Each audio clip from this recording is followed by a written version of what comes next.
Brock Huard is with us now from Fox. He's on the JohnstonRVCenter.com hotline. We'll talk some NFL playoffs and college football with Brock. Not much to talk about in that game last night, Brock. It was a dud. No, there was not.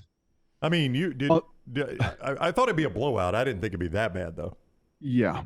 So my 13-year-old son, Titus, was mocking me the night before because the Lions, Packers, a lot of ramifications for our Seattle Seahawks, our station, our show, everything else. And I just said to Titus, I don't know. I don't have a good feeling.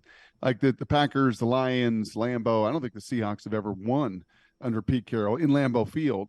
So a lot of scar tissue, and I didn't think they'd find a way to get that done. They did. So last night when I said to Titus, my 13-year-old, like, this is going to be a bloodbath. He's like, why do they pay you as an analyst? You're so wrong last night. Why do you say that? And I'm like, because Ohio State woke up Georgia. And I knew it right when that field goal was missed by Ohio State that it was just going to be a terrible, terrible matchup for TCU. Size, strength, scheme. You heard Nick Saban in the pregame talk a lot about that. You could read between the lines with him. He's a football guy. He knew. Schematically, it was just a horrible, horrible matchup for TCU. And then you got Georgia's motivated best, and they just obliterated them. And, I don't know what else you can say about Stetson Bennett. I mean, the kid was he was just on fire last night.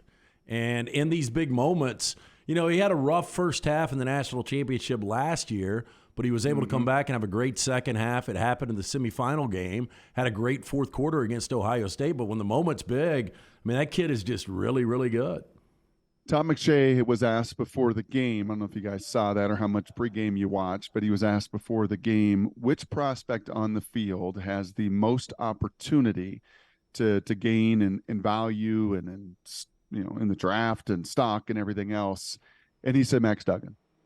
He said the runner-up to the Heisman, he's a third-day draft guy, but this is the tape that the NFL people will watch.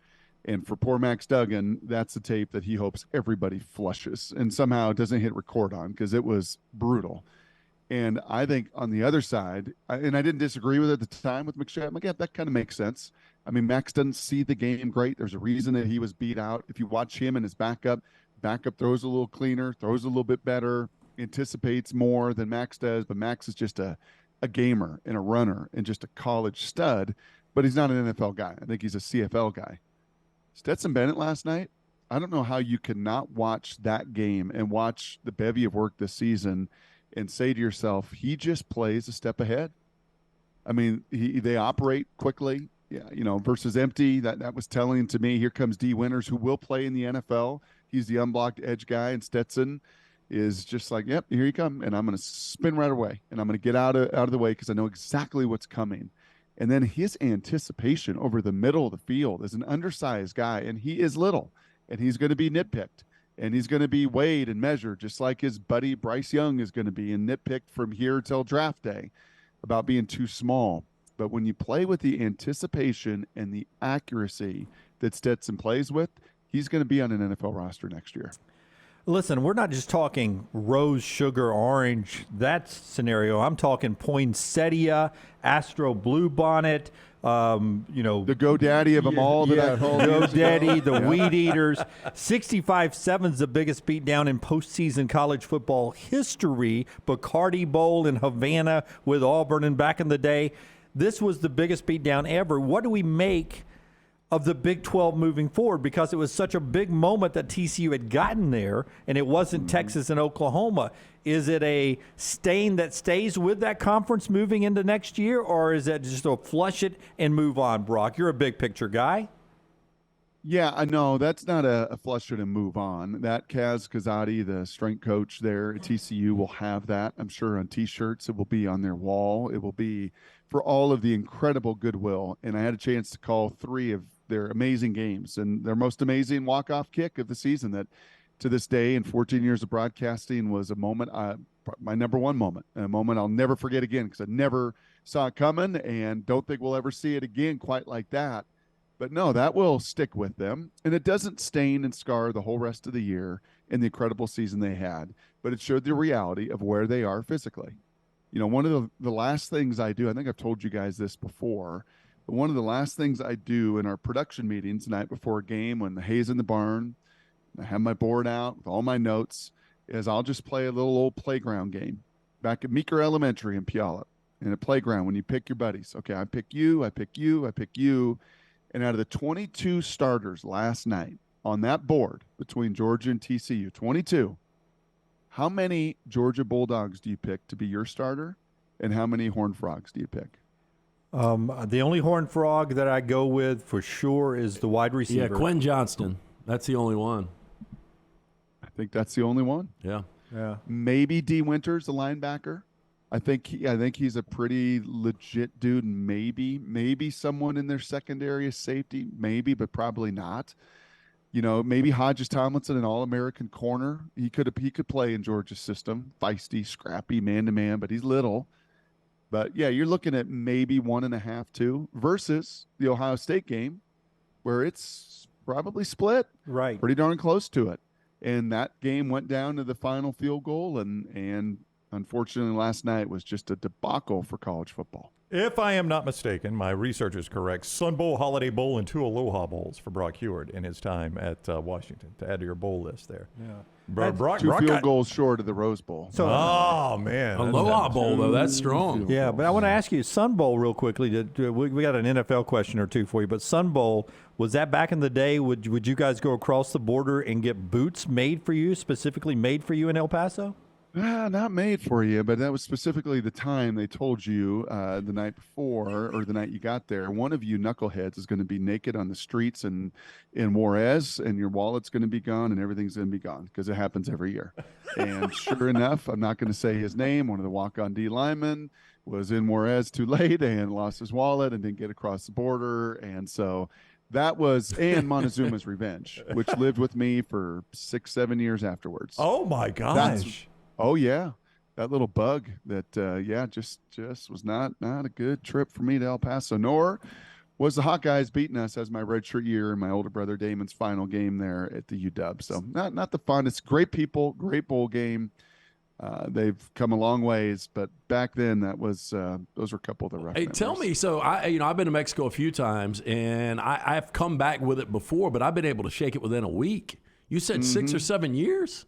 I think so. Yeah, I think so. Mm-hmm. Certainly, winter mat drills. About a month later, not good. Oh, not good. Not ideal. So you got any desire to go back to Juarez? What's that? Do you have any desire to go back to Juarez? Probably not. No, probably not to Juarez. Went to Tijuana at the Rose Bowl growing up a few times, watching the Huskies. That was fun. Got, leather coats and fake silver jewelry and all that stuff. But nope, I think my time on the border towns kind of here and done. Did you have to donate new mats after you started drawing some professional money? Did you have to go back and replace the old mats? It was pretty bad. It was one. I was super fortunate that I snuck out of there without the whole team seeing. Otherwise, I would have a nickname probably still for the rest of my life. But I was pretty sneaky, pretty slippery to get out of there. Blowout Brock. Trouble was caused. There you go. Yeah, and a whole lot more. Brock Huard for a few more moments. At Brock Huard on Twitter. He's on Fox with us on the JohnstonRVCenter.com hotline. I think in the NFC, your hometown Seahawks there are not one of them, but I think the other 2 lower seeds win the game outright. Am I crazy for thinking that? In other words, I think the Giants, the Cowboys win. Is what I'm saying. Am I crazy? No, I don't think that's crazy. I think the Giant style and play fits, and they took Minnesota to the wire. I think Cowboys, oh boy. They were awful Sunday. I mean, it's hard to pick them, but I just think they're the better team. They've had a hard stretch, right? Momentum going into it, but this is a whole new season. And just from a depth of roster, again, that playground game, if you're picking Cowboys or Buccaneers, you're picking a lot more Cowboys than you are Buccaneers, but that guy at the most important position is still pretty good. And Tampa is played, and I know they called off the Dogs last week, but they have played better down the stretch. It is going to be difficult for my Seahawks, no question. That line's come from 10.5 to 9.5 because the weather forecast is horrible in Santa Clara. They've got to hope for continued horrible weather there with rain and wind and cool weather and ugly that thing up and muddy that thing up as much as possible and try to put some of the pressure on Brock Purdy that guy has not felt. We had Joe Davis on our show this morning out in Seattle. He's calling the game with Moose. And Joe and I saw Brock Purdy every year over the last 4 years of calling games. And I would have never imagined that Brock Purdy would be in this position doing what he's doing now. You speak of Stetson Bennett and Bryce Young and some of these undersized guys. Brock Purdy is very undersized, not nearly as athletic as those two.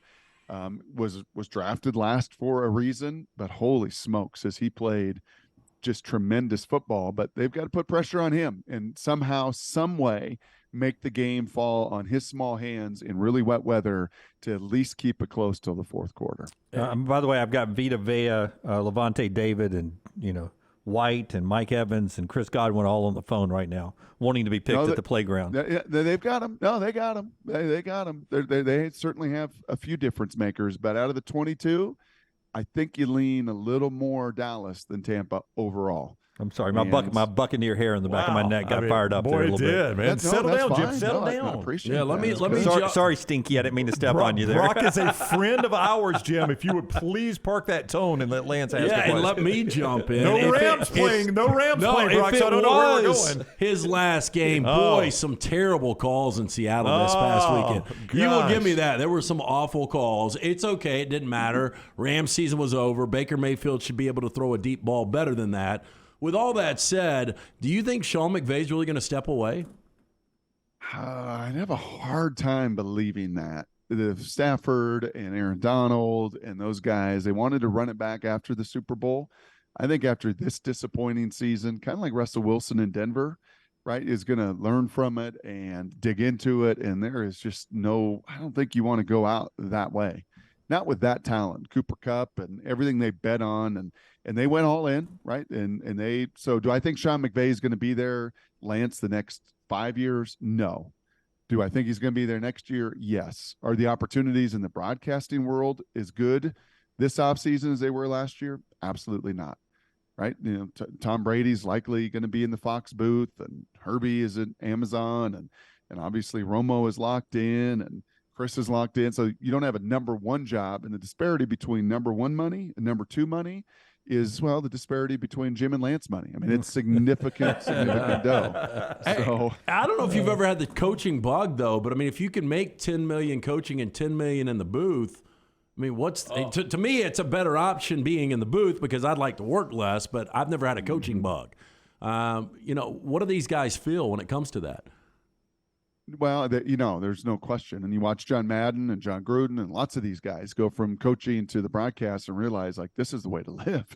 It's pretty nice. I get to watch all the tape. I get to share all my wisdom. I get to have, lots of that influence. But that number one seat, as I said, is very different from the number two seat. The number two seats aren't paying $10 million. Now, will Amazon look at that situation and revisit that? I don't know. I thought Herbie did a pretty good job on Thursday night. So just from an opportunity in that landscape, there's a reason he looked at it last year. There were some pretty massive jobs and pretty massive voids. Those have been filled, and I don't see him taking number two money and leaving what he has in L.A., as I said, with Donald and Stafford and those guys getting away, taking a break, taking a breath, and saying, all right, we got one more really good shot at this. Let's go for it. Should we be saving some high-end restaurant space in Birmingham for you in April, May, June this year, or is that? Can we talk about that yet? Is USFL 2.0 in the mix? We'll see. There's a few other things I got cooking that may challenge that a little bit. One of them's really cool, so I can't talk about it publicly yet, but some voice work, which will be super, super fun to do. But wow. I think at least a trip or two. I got to come see Trent Dilfer. I got to come see my buddies down there in Birmingham. Yeah. After all, the new head coach of UAB, who's a friend and a teammate and everything else. So if I do, I'll not only have my friends at the next round to see, I'll have my buddy over there at UAB doing good things too. Man, he catches Georgia next season. That's good, right? Look out, Bulldogs! Yeah. Look out! Hey, ironically, it's coming. Ironically, that's probably the third toughest game on Georgia's schedule. Sounds like a big offseason for Brock Huard Industries. Yeah. A little tease right there. I can't wait to see what it is. Sounds like you could be on the Live Tour. Brock, thank you. Thank you so much for your time, as always. Have a great week. All right, boys. Be well. All right, buddy. We'll see you. Brock Huard with us from Fox. You can follow him at Brock Huard on Twitter. He is with us on the JohnstonRVCenter.com hotline.